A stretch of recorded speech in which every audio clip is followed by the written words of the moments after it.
Well, Walter and I got along perfectly well. He knew I was interested in optimization. He said, can you come to the National Physical Lab and work with Philip and me?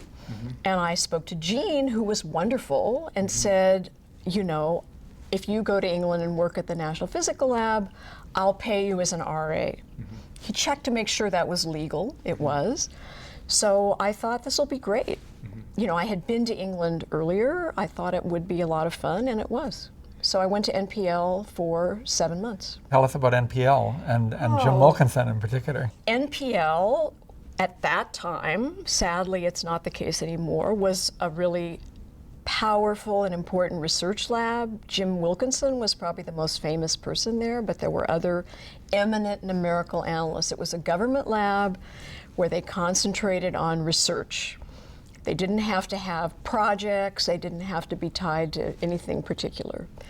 And the atmosphere was very stimulating. Not quite as lively as Bell Labs for me later, but it was very good.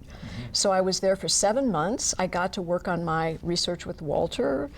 I got to learn all about English customs like the tea club, where they would sit every day and have tea at 11 o'clock and learn to speak some English expressions and so on. People were wonderfully hospitable, especially the Wilkinsons.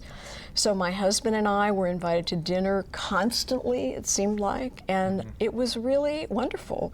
I had been told that the English would not be friendly, that they were very reserved, and that just wasn't true at all. I think you describe yourself as an Anglophile now. Yes. And is that when it began, really? I think so. Was that your first trip to England? No, I had been to England earlier. So my husband had a Fulbright between 68 and 69.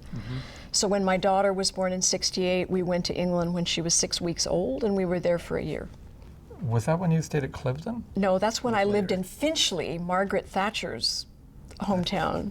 So you were there for a whole year? We were there for a whole year. And so you were on leave from Sylvania, or you were working for I was on leave from Sylvania, and I took a job. My husband was doing research on the English class, the class actions in England, and I got a part-time job programming at the London School of Economics, which I really enjoyed, but there's a slightly funny thing about what happened. So soon after I began that job, I was doing Fortran programming.